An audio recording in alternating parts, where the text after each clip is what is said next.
I discovered my wife cheating with her coworker on our anniversary cruise and planned brutal revenge. What's that familiar saying? When life gives you lemons, make lemonade, right? As I parked in front of the building containing our one-bedroom apartment shared with my wife Kelly, I pondered the state of our marriage. Was it transforming into a basket of spoiled lemons, or was it just my imagination? Exiting the car, I retrieved the mail from our box, more bills, ads, and mostly items addressed to occupant. I felt exhausted, a regular occurrence from working 16 hours a day, 4 days a week, not to mention the 1 day off from the nearby fast food place. The reason for my hectic schedule was simple. We had bills to pay, and we aimed to save for a future house. Additionally, I wanted to plan something special for Kelly on our approaching 5th anniversary. It's not like Kelly doesn't contribute. She manages the home and works at a travel agency, though the pay isn't exceptional.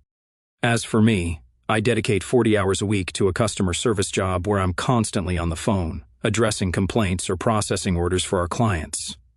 It can become monotonous, but the pay is decent, and we enjoy a great benefits package. I earn $18 per hour with monthly commission checks and a bonus every 6 months based on the company's overall performance. Typically, my commission checks exceed my hourly wage. On top of that, I work part-time at the fast food place, handling orders and transactions. It may sound mundane, and at times it is, but it's a welcome break from my regular routine. I've been juggling both jobs for almost 2 years, and it's starting to wear on me. On the positive side, I've stabilized our finances and saved a substantial amount for a house down payment, bringing in over $7,000 a month before taxes. My plan is to eventually quit the second job once our financial situation allows. After our upcoming anniversary cruise, I intend to reassess our finances.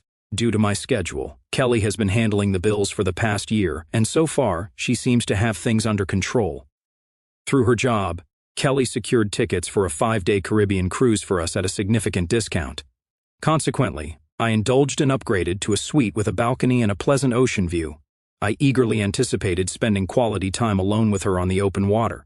Both of us arranged to take vacation simultaneously, set to depart after work tomorrow, which happened to be Friday. I trudged up the stairs to our apartment and opened the door. The place was dark, and I couldn't hear anything except the clock on the wall. Strange, I thought. Kelly didn't mention not being home. Placing the mail on the table, I flipped the light switch. The place was clean and tidy as usual, but something felt amiss. "Kelly, I'm home," I called out, receiving no response. Entering the kitchen, I noticed nothing prepared.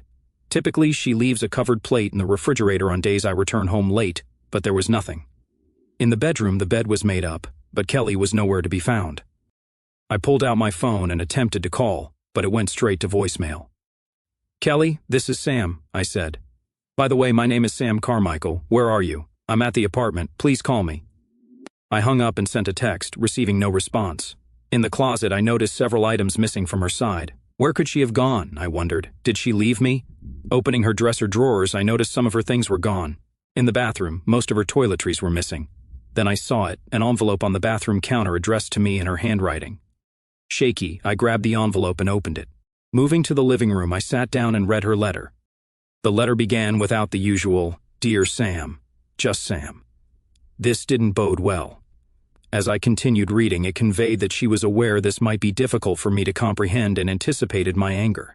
She expressed a desire to explain that she had been involved in an affair for the past several months and was currently with the other person on the cruise we had planned for our anniversary. She mentioned our discussions about having children but confessed that she didn't want to have children with me. She acknowledged my qualities as a hard worker and provider, stating that I would make a wonderful father to whatever children she had. She revealed that she had stopped taking contraception at her lover's request for the last 3 weeks to ensure he would be the one to get her pregnant. She apologized for the coldness of her words and assured me that her lover, Jake, was a good man in more ways than one. According to her, everyone at work was aware of their relationship and supported their decision to go away together.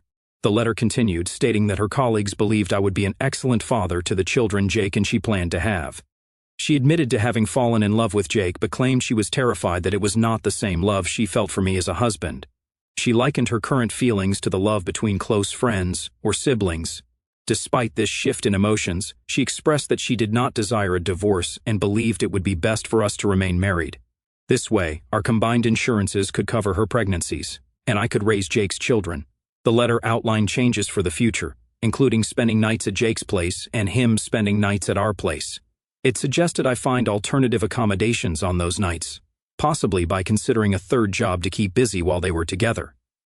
She mentioned that love-making relations between us would no longer occur, as Jake insisted on exclusivity, and I no longer excited her. Acknowledging the potential for anger and contemplation of divorce, the letter warned of the legal consequences, assuring me that pursuing divorce would result in her securing retirement benefits, half of my paycheck, and child support. Despite recognizing the pain, the letter conveyed that a part of her was hurting too.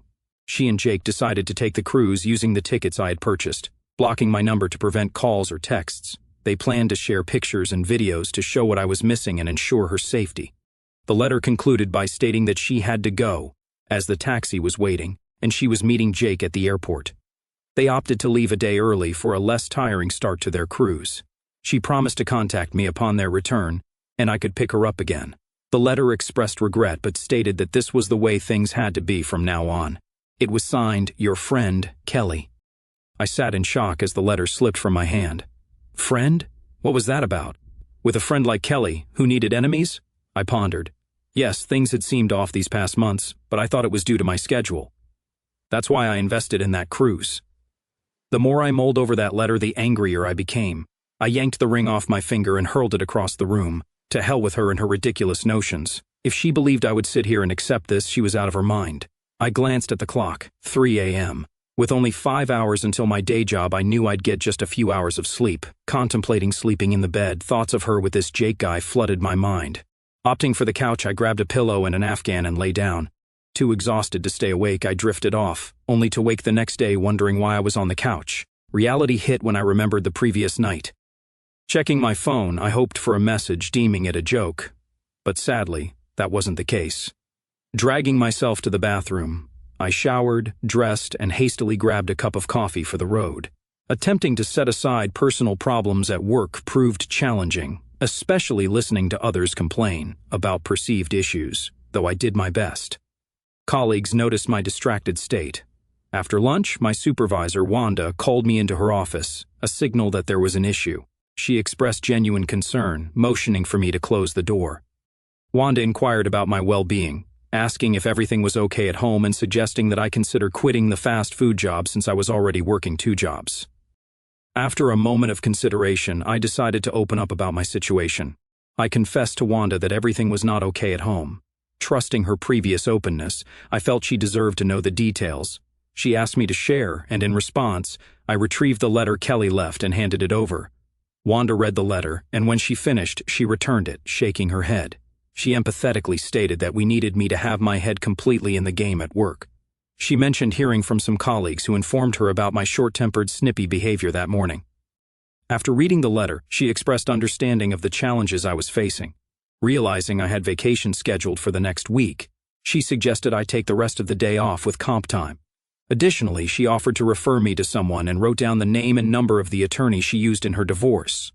Handing me the information, she mentioned that she had been in a similar situation and encouraged me to give the attorney a call, informing her that Wanda recommended her.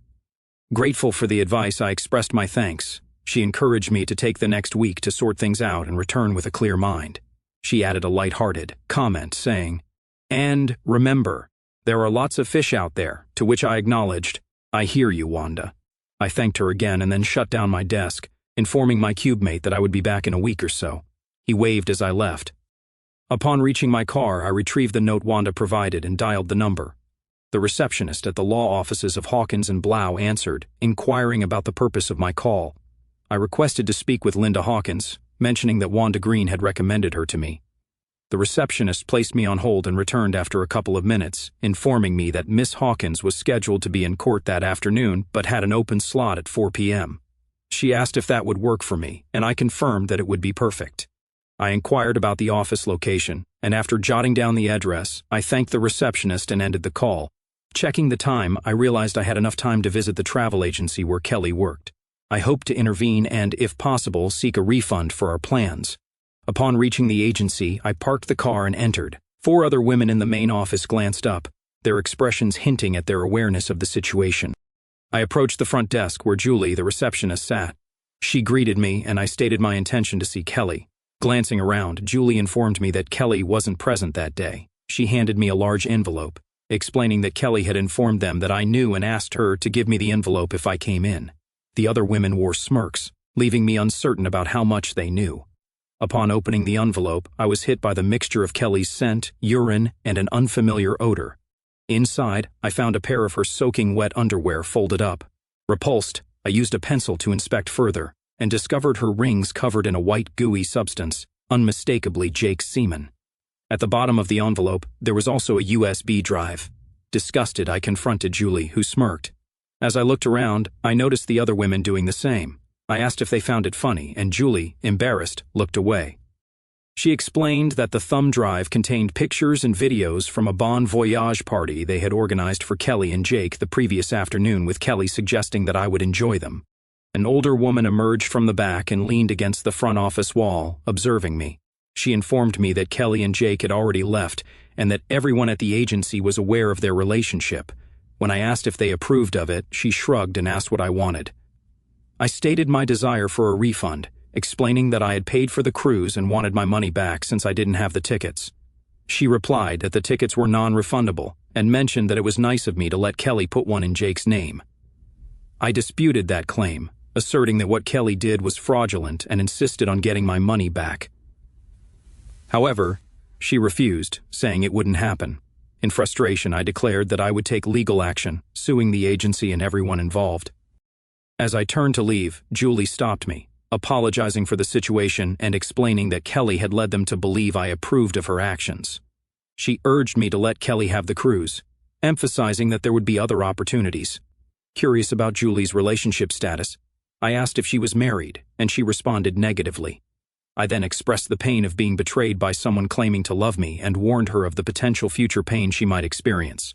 I emphasized my disdain for Kelly and left with a harsh message for Julie to relay.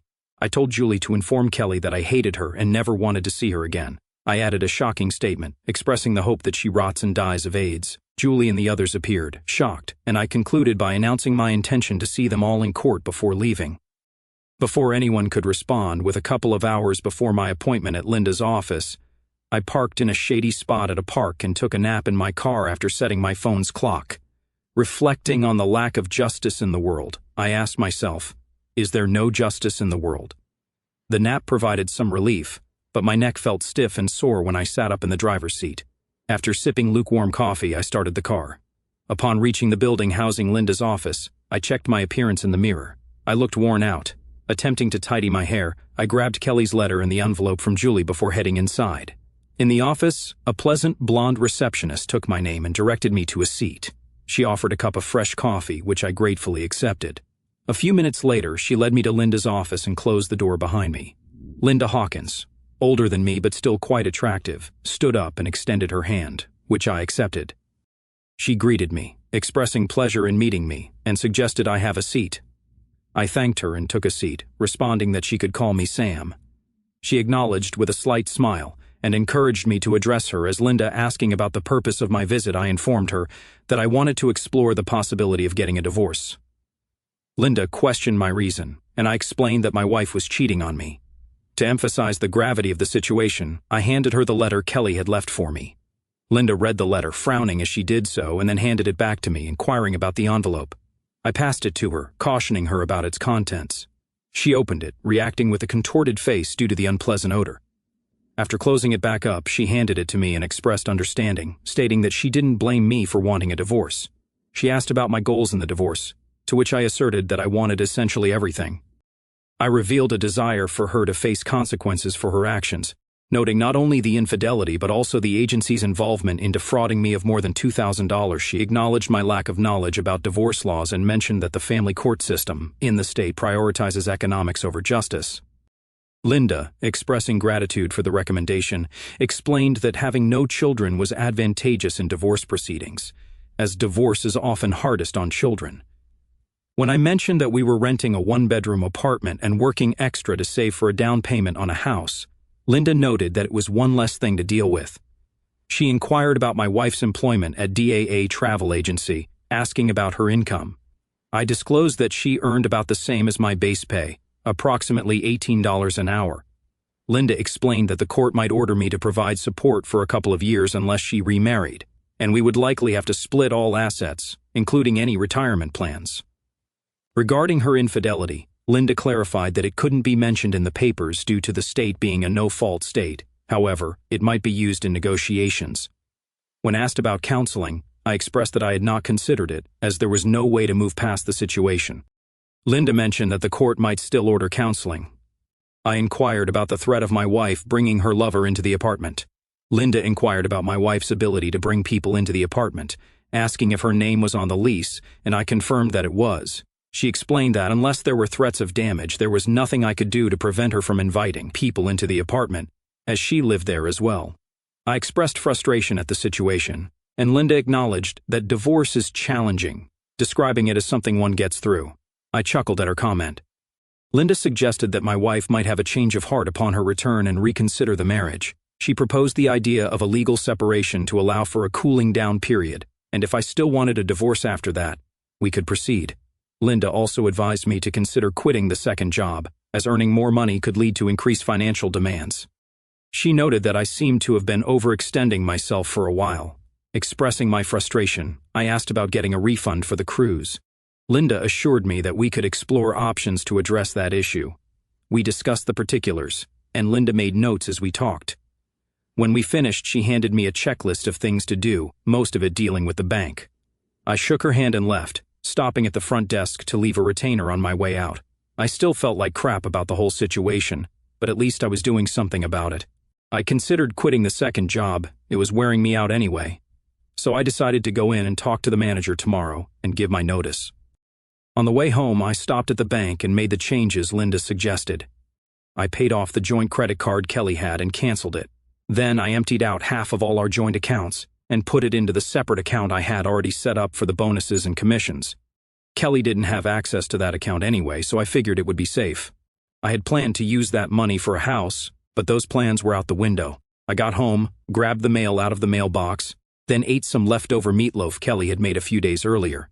She had a habit of cooking large dishes, then freezing what we didn't eat for later. It took a while to thaw, but that was okay by me.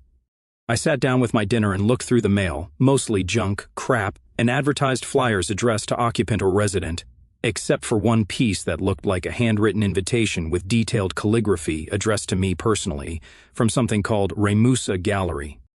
I'd never heard of it and nearly tossed it as well, but I felt compelled to open it. What I found was an invitation to a private art showing. I wasn't sure if this was something Kelly signed me up for or not. She had always tried to get me interested in the arts, but I frankly just didn't have much time with my work schedule. The invitation said I should be there at 9:30 a.m. sharp. As I looked at the invitation, I felt as though this was something I needed to do. Don't ask me to explain it. I put the invitation on the refrigerator door with a magnet and decided to go. If nothing else, it might take my mind off my problems for a bit.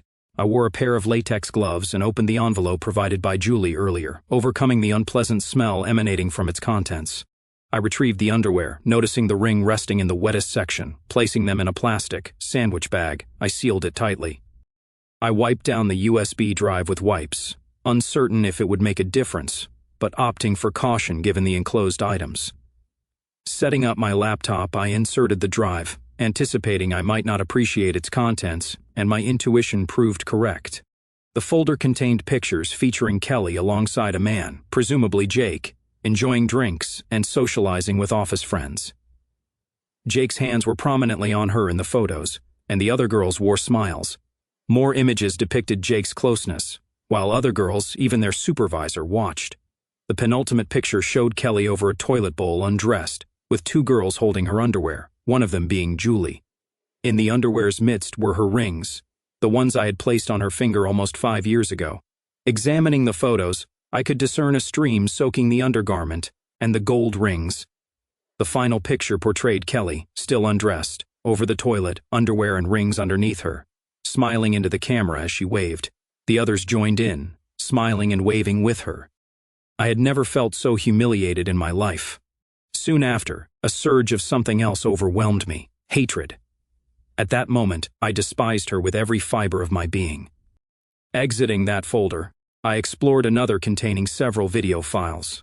Reluctantly previewing them, I was more focused on hearing what she and the others had to say rather than witnessing her with this individual. I reached the last video, curious about the reason behind her actions with the rings. Starting the video, I observed her adjusting herself over the bowl as others brought in the underwear. Kelly removed her rings as Julie and another girl extended her underwear beneath. They handed her rings to the older woman, who carefully placed them on the garment to prevent them from falling into the toilet. Jake inquired if she was ready, and Kelly, expressing a need to use the bathroom, looked directly into the camera, stating her intention and expressing her feelings towards our marriage. She instructed one of the girls to bring in the envelope, emphasizing the inclusion of photos and videos. Kelly directed Julie to ensure that I received the envelope if I came by the next day. Julie agreed to do so, and Kelly bid me farewell, waving along with the others. After the waves, Jake turned to the camera, assuring that he would take care of Kelly in my absence and making a derogatory comment about me paying for everything. The video concluded, leaving me with a nauseating feeling. I wasn't typically a violent man, but at that moment, I wanted to eliminate the lot of them with my bare hands and feed the pieces to the dogs.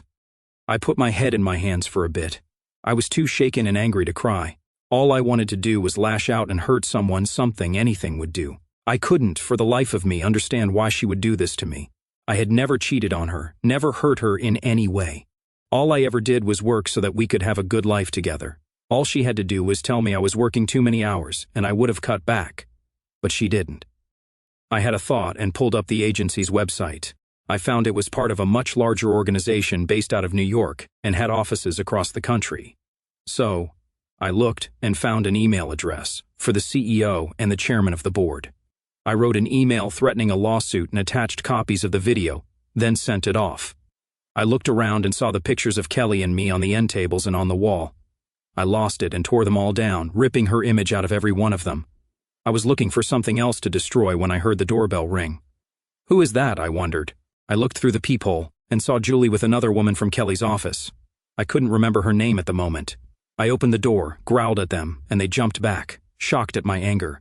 Julie begged to talk, and I questioned their motives, expressing my reluctance to hear anything they had to say. Julie asked if they could come inside, and I pulled out my phone to start a voice recording. Opening the door, I let them in and sat down on the couch, demanding to know the reason for their visit. When asked if they could have something to drink, I declined, urging them to say what they came to say and leave.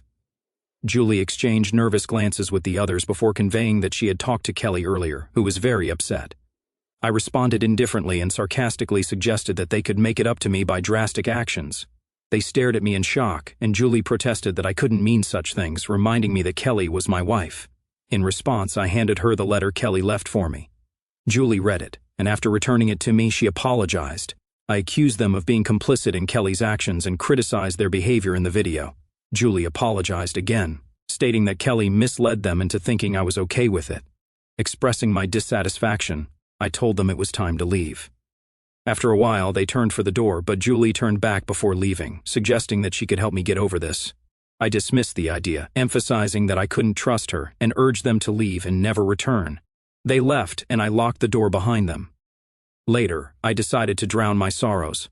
I drove to the convenience store on the corner, purchased a 6-pack of beer and a couple of packs of cigarettes. I had quit drinking and smoking when we got married, but I decided to hell with it. Upon my return, I sat on the balcony, drank my beer, and ended up smoking several cigarettes before deciding to turn in for the night. The next day, I got up, showered, washed the beer and cigarette taste out of my mouth, dressed, and headed out. Looking online, I got directions to the gallery and realized I had just about enough time to get there by 9:30, so I headed out after making a cup of coffee for the road. I pulled up to the Victorian house at the address on the invitation and was a bit surprised to see no other cars. Surely others would have been invited to the showing, I thought. Exiting the car, I approached the door. Before I could knock, it swung open, revealing a petite blonde woman in her early 20s. She greeted me as Mr. Carmichael, mentioning that I was right on time. Introducing herself as Dr. Adrestia Ramusa, she extended her hand, and I shook it. She confirmed that I was the only one attending the meeting and guided me into a room with a covered portrait on an easel. Instructing me to take a seat, she uncovered the portrait, cautioning that it might be shocking. As she lifted the cover, I saw a painting of Kelly lying in a strange bed with Jake beside her. Dr. Ramusa apologized and covered the portrait again. I questioned how she obtained the painting and whether Kelly was behind this. Expressing my lack of amusement, she clarified that Kelly had not put her up to it and suggested we go to her office for an explanation. I followed her upstairs into an office filled with old books and scrolls. She pointed to a chair in front of her cluttered desk, instructing me to sit while she made tea. Confused about how tea could make the situation better, I sat down, still in shock. "Doctor," Ramusa handed me a cup of tea, ensuring that I drank it. Strangely, I began to feel a bit better after a few sips. She smiled and sat down at her desk, and I demanded an explanation for what was happening. She nodded and explained that she helps people like me get justice. She had been watching my wife for some time and became actively involved after Kelly wrote the letter to me. She asked if I had any idea about what was going on, and I admitted that I didn't. I interrogated how she found out about the letter, questioning if she was trailing or spying on us and if she was a private investigator. She replied that she wasn't precisely a private investigator, but explained that overseeing all marriages was her expertise for many years. She asked me to watch a video on the monitor, which appeared to be taken in my apartment. The video showed Kelly writing the letter at the kitchen table, and below it, words scrolled through, reflecting Kelly's thoughts as she wrote. The words revealed her intention to prevent me from filing for divorce, and her plan to counter by citing cruelty or misuse, as advised by Jake. I asked about the words below the video, and Adrestia explained that they were Kelly's thoughts as she wrote the letter. I questioned how it was possible, and she simply stated that it was proprietary. I asserted that Kelly's claim of misuse was a lie, as I had never done anything like that. Adrestia acknowledged that she knew, but unfortunately in this state the court would be more inclined to believe Kelly than me, and she was aware of that fact. I remarked that my lawyer didn't mention the details Adrestia shared. She acknowledged that lawyers in the system were the real winners in divorces, and emphasized that seeking justice or fair treatment was futile. Adrestia revealed that Kelly had informed Jake about her plan during a video on the monitor showing them snuggling together in plane seats. Jake asked if she left the letter for me, and she admitted to it. He predicted my reaction and questioned what she would do when I filed for divorce. She responded that her lawyer would claim I smacked and misused her, even though she didn't mention it in the letter. The video ended, leaving me stunned. Expressing disbelief, I questioned how she could fabricate such a story without consequences. Adrestia explained that people pull off such things all the time. I then expressed confusion about Kelly's motives, highlighting my faithfulness, consistent provision, and hard work for our future. Adrestia suggested that perhaps I'd been too focused on finances and not spending enough time with her, though. She clarified that it didn't justify Kelly's actions. I mentioned that Kelly could have communicated with me, and I would have given up the second job if I knew this would happen. Adrestia responded that there was no assurance this wouldn't have occurred anyway. I inquired about her suggestions for my course of action. She proposed assisting me in seeking some form of justice and asked if I would be open to that. I affirmed my willingness, seeking more details on how it could be done. Adrestia reminded me of my notion from the previous night, wearing a mischievous grin. Perplexed, I asked what she was referring to. She maintained the mischievous smile, rose from behind her desk, and approached me. Taking my hand, she signaled for me to stand and mentioned that their ship had already sailed early that morning. I acknowledged that I knew, having paid for the cruise. Adrestia agreed, suggesting that we should pay them a visit. Astonished, I wondered how we could accomplish that. She smiled as she held my hand. Suddenly, we found ourselves standing on the deck of a massive cruise ship. I glanced around and saw a few people on the deck, but I did spot her and the idiot standing by the railing. She wore a tiny two-piece bikini that left little to the imagination. They were locked in an embrace, and Kelly was caressing the front of his suit. I cleared my throat to get their attention. Kelly expressed surprise and questioned how I got there and who was with me. I responded, stating that I represented justice and was there to ensure she paid for what she had done to her husband. Kelly and Jake chuckled at my statement. In a threatening tone, Jake demanded to know what I intended to do. As they started walking toward us, they slipped on something, lost their balance, and tumbled over the railing. I rushed to the railing, and Adrestia joined me. We peered over the railing, and Adrestia restrained me. Initially, I didn't comprehend why. Just as they descended about 15 feet, the largest shark I could ever imagine emerged from the water, its mouth wide open, revealing rows of large jagged teeth. The mouth of this creature had to be easily 30 feet wide. I couldn't recall ever feeling so terrified. As I looked, Kelly screamed loudly, her eyes wide with fear. Suddenly, both she and Jake were in the shark's mouth. The monster closed its mouth, sending geysers of blood back up to the deck. Then it silently slipped back under the water. I heard cries from the deck and observed other passengers vomiting on the deck. Some had phones out, likely recording videos. Adrestia pulled me back, and I heard the clacks and blaring. Crew members hurried to the railing to assess if there was anything salvageable, but it was too late. Adrestia grabbed my hand and suddenly we were back in her office. I felt nauseated, but she swiftly held my head in her hands, and the nausea subsided almost immediately. I expressed shock and inquired if the events genuinely happened. Adrestia seated me back in the chair and poured another cup of tea. She confirmed that it did happen, handing me the tea and suggesting that it would help. I took a sip of the tea and immediately felt much improved. I was still grappling with what I had just witnessed, but the sense of shock had dissipated. Simultaneously, I noticed something else. I felt no remorse whatsoever, no sadness, nothing. I felt nothing for what transpired with Kelly and Jake. I looked at Adrestia, seeking answers. Adrestia informed me that the tea provided would help me cope with the situation, and indeed, I felt much better after finishing it. Despite the fact that I was once deeply in love with Kelly, there was an absence of sadness over her demise, leading me to question my emotions. Addressing my concern, Adrestia reassured me not to worry about any lack of emotion, attributing it to a side effect of the tea that numbs negative emotions. Curious about Kelly's whereabouts, I inquired, acknowledging that I understood she was deceased. Adrestia acknowledged my religious upbringing, noting that I likely wondered about the afterlife. She invited me to follow her back to the showroom where she had unveiled the portrait. There, she uncovered the painting, revealing a drastic change. The portrait now depicted Kelly's face frozen in fear, her eyes wide, her mouth open in an eternal scream. Behind her face was the shark's maw, row after row of shark teeth awaiting her. Adrestia gestured toward the painting, stating that it represented where Kelly was now, forever captured in her final moments. She explained that Kelly would spend eternity in that portrayal, regretting her decision to wrong me, a sort of self-made hell. As she hung the portrait on a vacant spot on the wall among rows of similar paintings, Adrestia revealed that all the individuals depicted were cheaters, each one regretting their decisions for eternity. I expressed my realization, and she confirmed, emphasizing that this was her concept of justice. She had been carrying out this work for a significant period, and the walls were not even halfway filled. Curious about the duration of her endeavor, I inquired, and Adrestia responded that she had been engaged in this work for a longer time than I could imagine. Expressing a sense of sadness, she took my head in her hands and looked at me intently. For a moment, I thought I saw a tear in her eye. Adrestia mentioned that the upcoming days would be challenging, but assured me that she would always be with me, residing in my heart, regardless of age.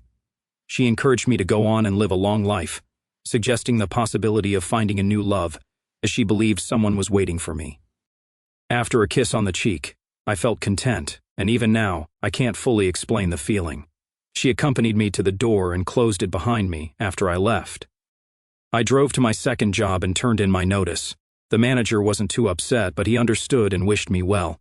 We left on a good note, and he said he would have my final check mailed to me. I drove back home, grabbed a beer, and sat in front of the TV for a while. I thought it strange that I still didn't feel any remorse over Kelly's demise. I turned on the television and found that the video of the shark incident had already made the news. It turned out that several people had taken video of what happened. As I flipped through the channels, I saw that several news programs were already talking about the feasibility that such a large beast could exist. All of the reports said they were still waiting for the identity of the victims to be released. Going online, I found that the video of the shark had also gone viral on social media. It was everywhere: YouTube, Facebook, Twitter, you name it.